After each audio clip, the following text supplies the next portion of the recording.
That's one small step for man, one giant leap for mankind. The British Constitution provides that taxation and representation shall go together.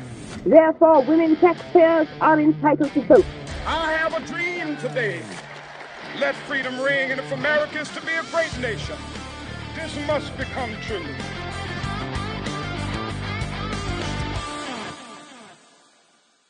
Hello, and welcome to episode 27 of the Only Human podcast. Today, our episode's called Now, Later, or Never, Problems Within Problems. We're going to continue our series on problem solving with a look at how time plays a critical variable on how quickly we move to solve a problem, any problem. Remember last episode, I advocated a study the solution, kind of action-oriented approach to problem solving. We called it, I believe, rapid prototyping. Today, we're going to balance that with another perspective. What is the risk of acting now versus waiting a bit?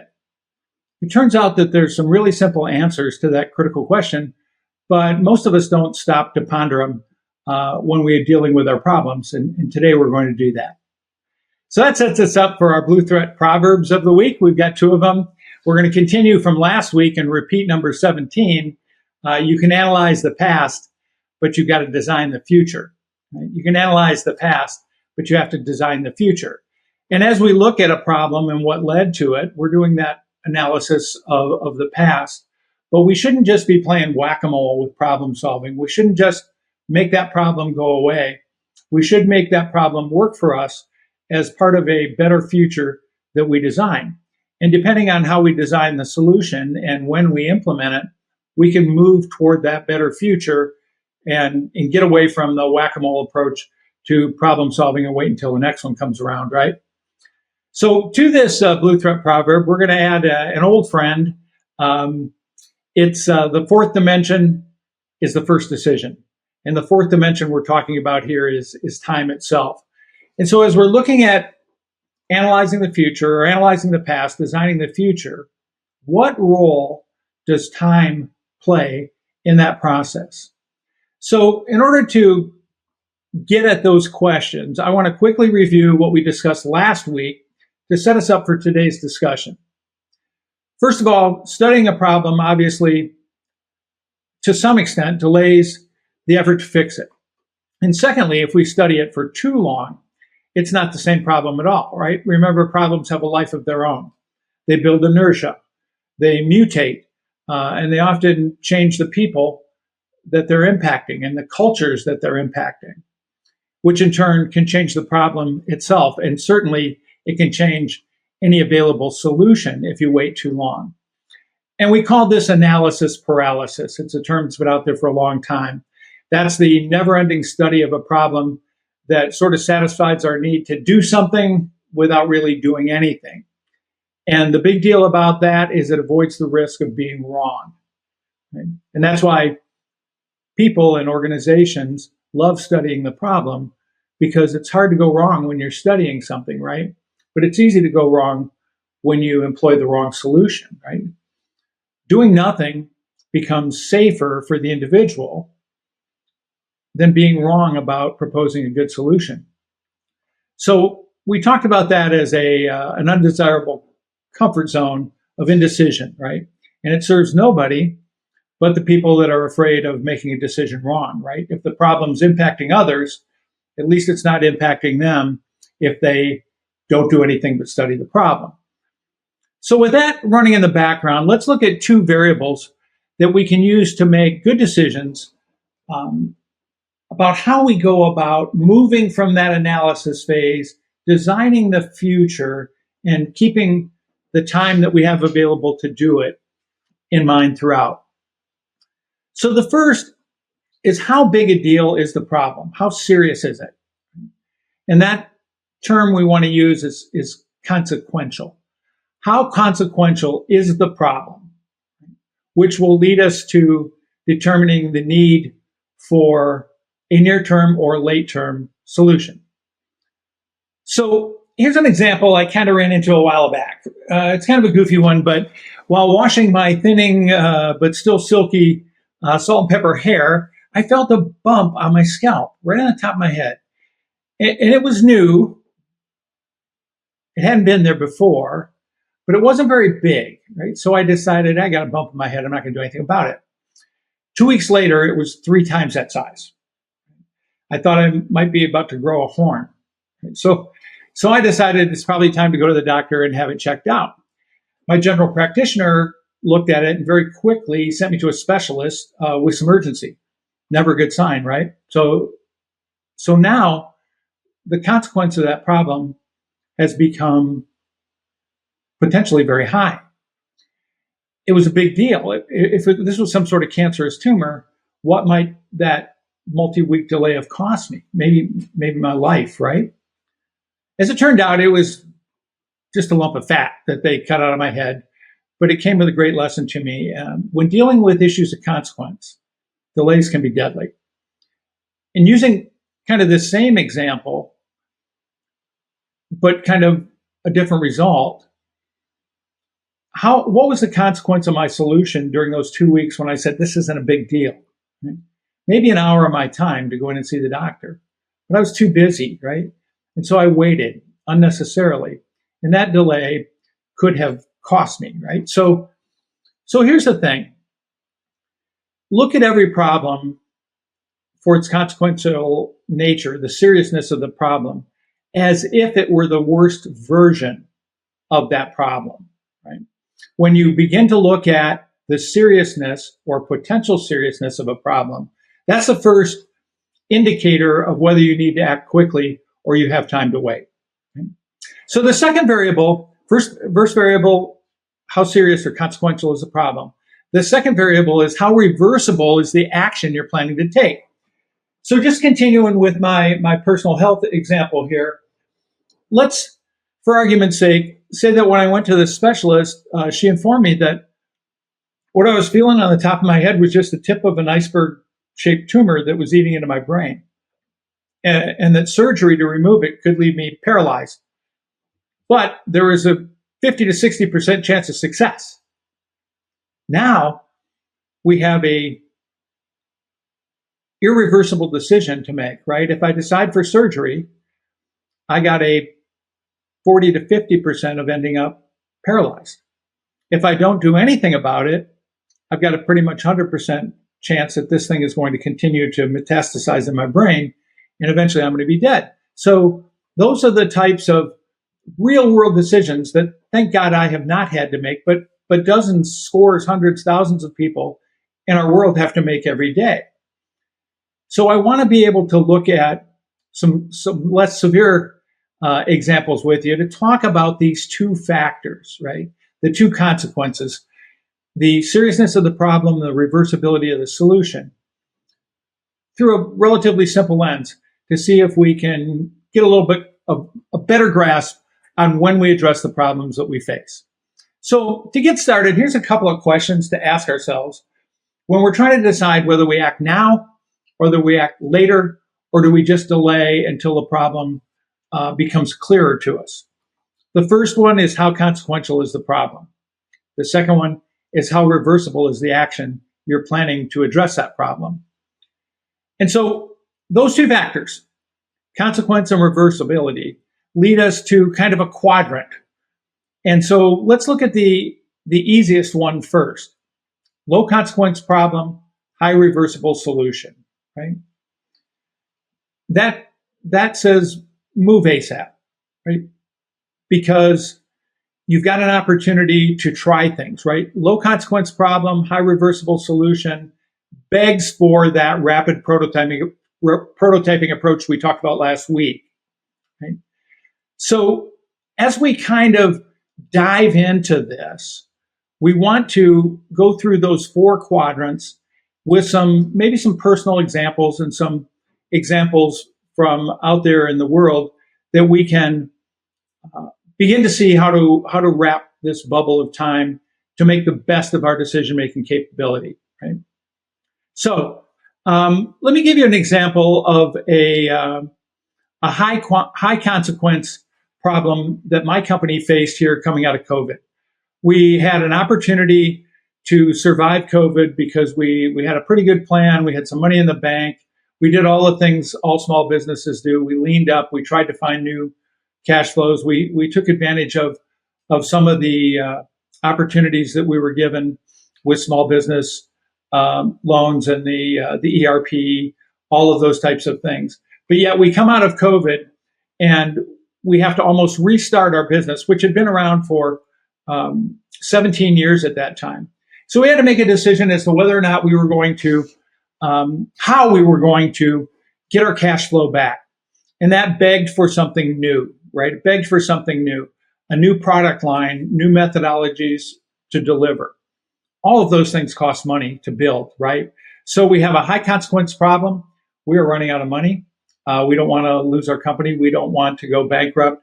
And now we're looking at solutions. So we have that first thing nailed. It's high consequence. What about the solutions? What new product? What new methods? Were we going to use virtual training? Were we going to reinvoke getting back out there in the field now that people can meet live again, right? And what about that new product line? Should it be something COVID related, mental health related, getting back in the saddle after several months off related? All those decisions cost us time, energy, and in a small business, those things cost money. So we had a high consequence problem, but we had reversible decisions. What we could do is we could design a new product and sort of beta test it out there and see how it was going, while at the same time having a backup plan. So we had high consequence plus high reversibility.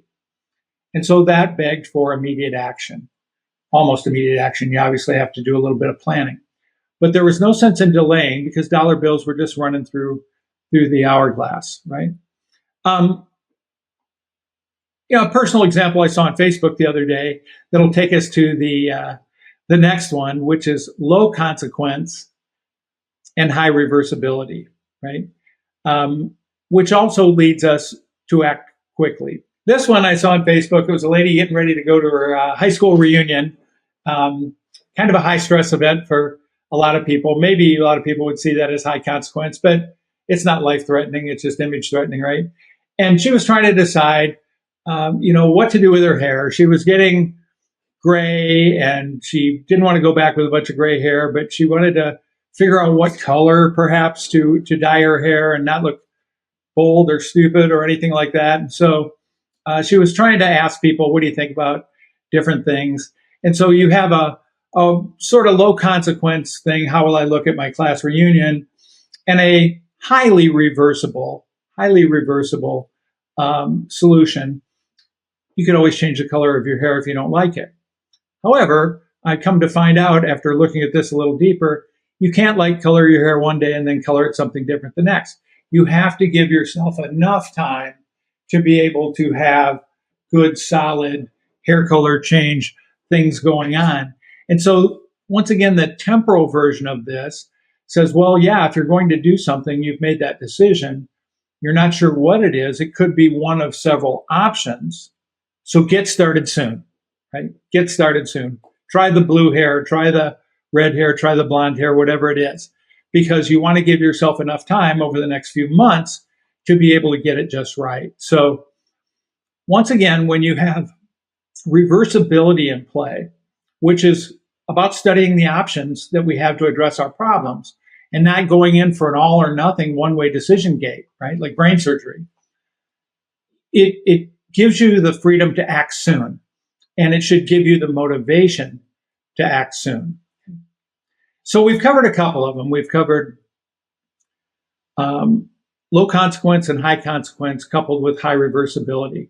Now let's look at these through the lens of low reversibility. Right? We'll take the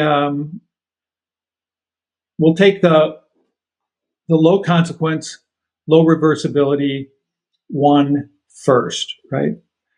If the problem is not severe, if the consequence right now is not severe, that almost by definition gives you a little bit of time to look at it. But one of the things you need to do with all the problems when you're looking at consequence or severity is you need to determine that inertia that we talked about last time. Is the problem getting any better? In which case you don't need to do anything. It seems to be fixing itself. Is it staying the same? So you've got a little bit of time. It's low consequence right now. Or is it getting worse, right? If you have a low consequence problem that is getting worse, it's only a matter of time before it becomes a severe problem for you.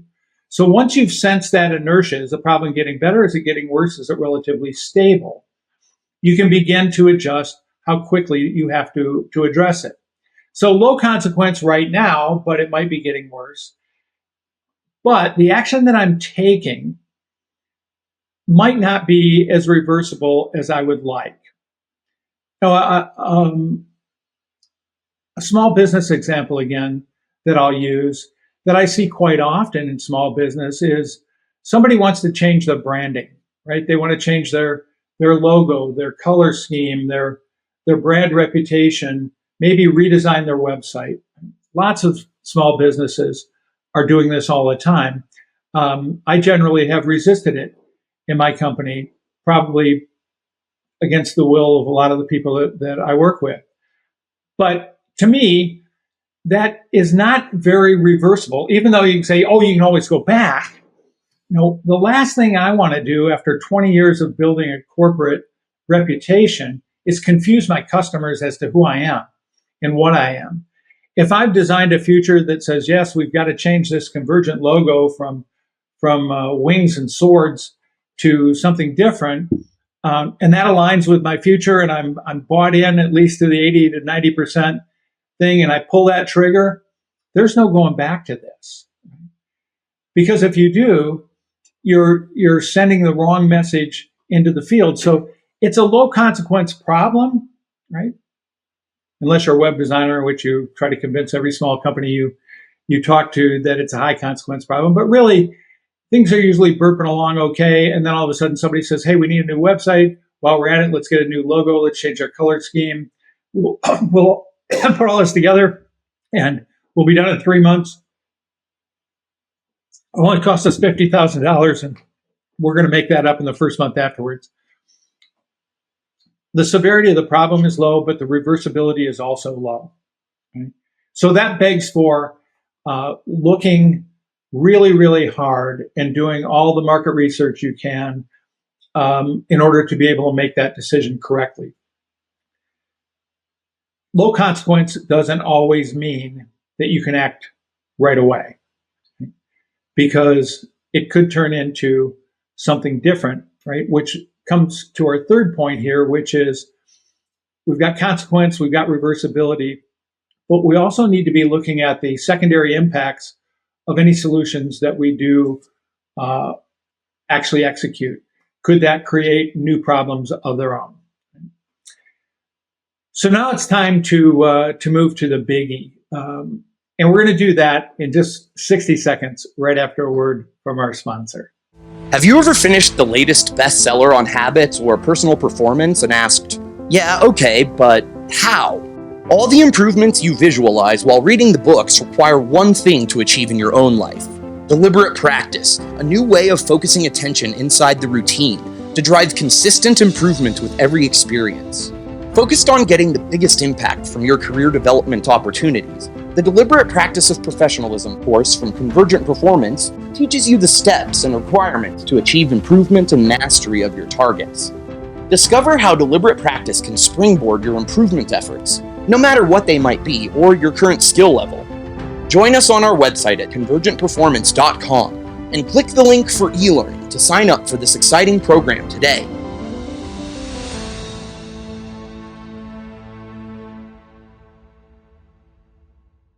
Welcome back. Now's the big one, a high consequence problem, a very serious problem with low reversibility. You may get one chance once you put that solution in place to get it right. This is probably the toughest decisions that get made. And you know where they get made a lot and where they fail a lot is in our governments. Right? As a federal executive in the United States government for many years, I know that sometimes decisions get made that have billions of dollars of impact, and they don't get all the analysis they deserve. There are a lot of reasons behind that, but I'll give you an example, classic example of high consequence, low reversibility, and that's the state of California's decision to build a bullet train from San Francisco to Los Angeles. Sounds pretty cool, man. Maybe, and then there's going to be one to Las Vegas, right? Sounds pretty cool. Everybody's got bullet trains. France has got them, Europe's got them, Japan's got them. Why can't we have one? California, big economy, booming economy, lots of people, traffic problems. Seems like an easy thing to put through. Then you begin to look at the costs. And initially it was billions of dollars. Now it's like tens of billions of dollars or maybe more. Once you make that decision, it's a high consequence challenge, right? You've got traffic, you've got all of these things. In the public sector, once you make a decision, you are allocating resources to it. You're putting it into law in many cases, right? And when you do something like that, the reversibility of that decision is almost impossible. All it's going to do at this point in time, someday California will have a bullet train, but it's probably going to cost 50 times more, and that may be low, than what it was initially estimated to cost. And at what point does someone begin to say, what could we have done with those dollars in terms of public policy or welfare and, you know, the homeless crisis and all of those things, instead of building a bullet train from San Francisco to Los Angeles? And so that can cost political careers. It can cost political capital. It certainly costs all of us taxpayer dollars. So high consequence, low reversibility really, really, really begs for a serious, thorough investigation of not only the problem, but all the potential solutions. And I always recommend attempting to build smaller versions of the big picture, right? Yes, I'm going to build a bullet train, but maybe I only get it to Fresno in this decade. And then I'm going to want to pass another law or another funding bill or something like that to move it to Merced or to move it that next branch north. And that way you are invested in the success. You have to be successful with the small first steps in order to get to the big step. Of course, that's not the way government likes to work. They like to sell the big idea, get it done once, and then deal with the consequences later. Interestingly, when those decisions occur, it's never the same people that have to deal with the consequences. It's 2 or 3 administrations later. In our own personal lives, this plays out a lot the same way. We can make major investments in our lives. We can make an investment to go to a university. We can make an investment to buy a $150,000 car, a big tract of land, to start a small business, right? Things that are big dreams. And I'm a big dreamer, right? I've not bought the $150,000 car, but I've invested a lot of money in higher education programs. I've invested a lot of money in real estate, my ranch here that I'm trying to work on. And once you make that decision, that high consequence decision, in many cases, the low reversibility, you could say, well, you could always sell the land. Well, it depends on interest rates and all those other things. And besides, once you're invested in a dream, you don't want to reverse that decision. So part of a low reversibility solution means that you've given serious thought that it's going to change you. It's going to change your life. It's a high consequence, high stakes decision. But before you go into it, you should be thinking about all the secondary and third level and fourth level impacts on you, not just in the very near term, but in my case here, probably for the rest of my natural life. I am going to be here on my Texas ranch, trying to improve it, make it better, making it a great place for my animals and my family. So high consequence, low reversibility decisions are the stuff that dreams are made out of. And if we get them wrong, it's the stuff nightmares are made out of. So as we kind of wrap this whole thing up, when we're talking about, do we make a decision now?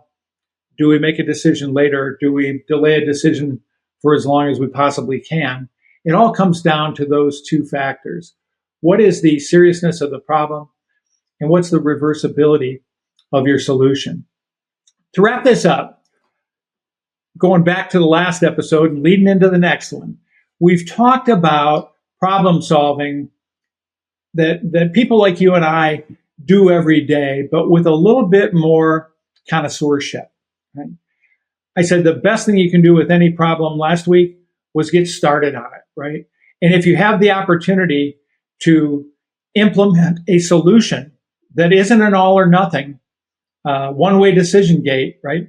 Remember that rapid prototyping. You throw the prototype out there and then you adjust it and refine it as you go. That's why I think that's still the best model for most of the decisions we make, but not the super high consequential ones, right? Because the super high consequential ones, like buying a ranch or building a bullet train, have decades of accountability attached to them. So we need to delay as long as necessary to put all of the data together to figure out whether this is truly what we want to do. It's really easy to stop dreaming and not make high consequence decisions. But as long as we're following a pathway that's logical and that's been proven for quite some time, I think we can make these decisions and we can accomplish our dreams. So next week, it'll be part 3, and I believe it's the final part of our problem solving series here. It's called Big Things Are Made of Little Things. And what we're going to do is we're going to look at problems that have so many variables in them that they're almost overwhelming. And how do we approach those one step at a time?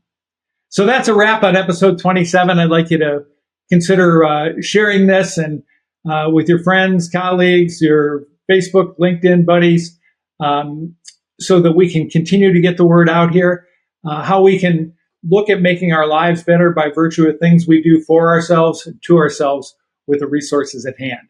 So with that in mind, I want you to have a great week. I'm actually getting ready to go out and watch a 100% totality eclipse of the sun here. So that'll give you some idea of where I'm at and what day I'm recording this on. And until next week, keep getting better. I'll see you soon.